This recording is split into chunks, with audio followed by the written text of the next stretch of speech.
Okay. Oh, jeez. Yeah, my hair is way too long. This'll fix it. I'll just wear a hat for the review. Hey, RonMan here, and today we're taking a look at Super Valis 4 for the Super Nintendo.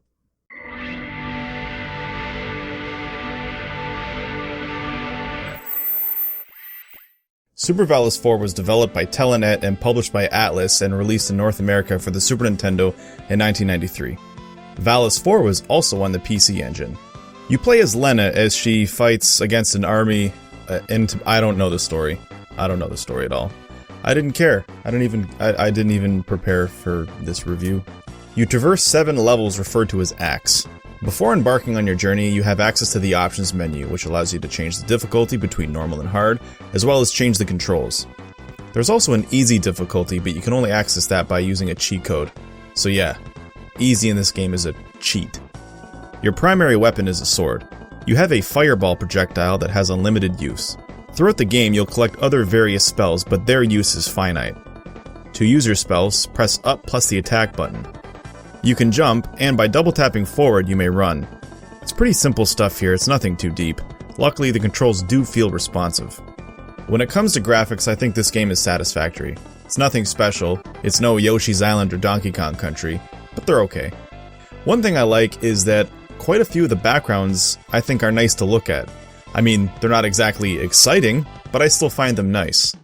I mean, I could relax here with a nice book, have some tea, maybe even take a little nap. I mean, maybe not with, like, the enemies around.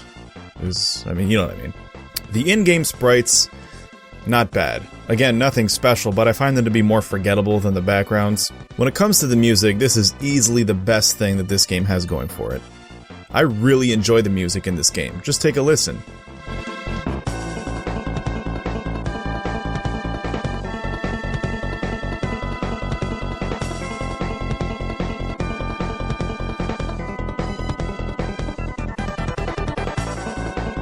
Alright, time for gameplay, and unfortunately this is where this game really falls apart. Most levels are just a matter of running to the right. I mean, most times. Some levels you'll be going up and you'll be going left, but for the most part I feel like you go right. You know, with that being said, the levels usually do have some more for you to explore. It's not just about going right, but, you know, there are platforms and areas that you can kind of go up and explore, and sometimes throughout a level there'll be like a fork in the road, and you can choose which way to go. Like, for example here, I decided to go this way, but it led to a gap that I couldn't jump. So then I fall back down here, and I have to run to the right just to choose to go up. It led nowhere, it was a dead end. So sometimes exploring will lead to a dead end, but on other times it'll lead to finding more spells. But it's not really that exciting either. Sometimes you'll run into sections where there are no enemies, and there's no platforming, it's just empty space that you run through. Like, what up with that? Here's a section where there are enemies, but no platforming, it's just a straight runway.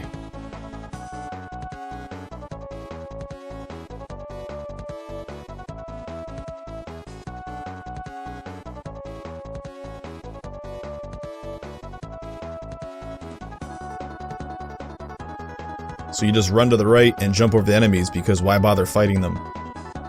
If you die, you start back at the beginning of the level, so that's kinda tedious because this game is hard.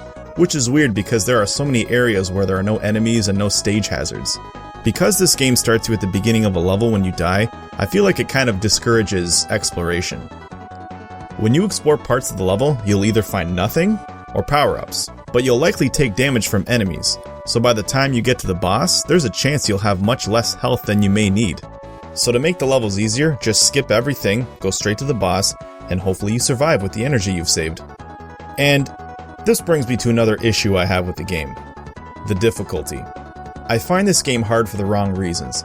Like, how is a game with empty spaces and no stage hazards difficult? Well, for one, you can't block. Like, it would be nice to have a button dedicated to blocking. Sometimes enemies quickly appear from off-screen and hit you.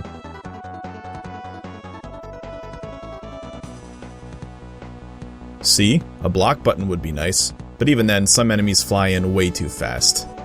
And that is cheap.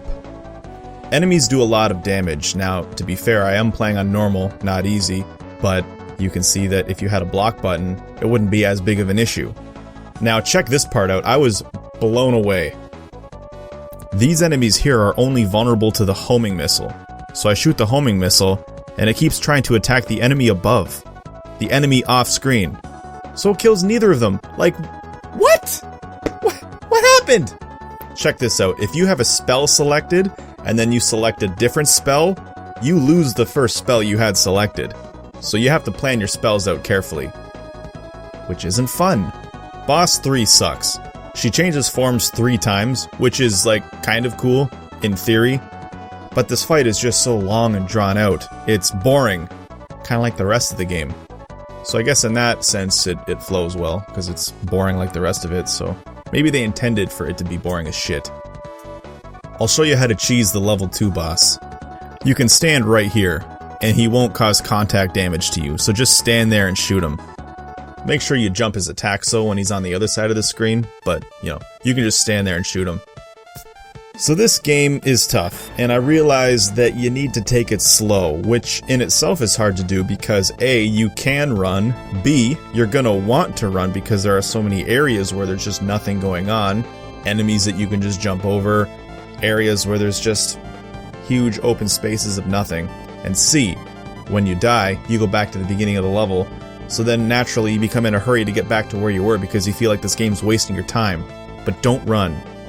At least don't run for very long. So that's Super Valis 4. The music is great, it's okay looking, but the level design and the difficulty make it kind of hard to recommend. But even still, it's far from the worst Super Nintendo game. I give Super Valis 4 a 5 out of 10.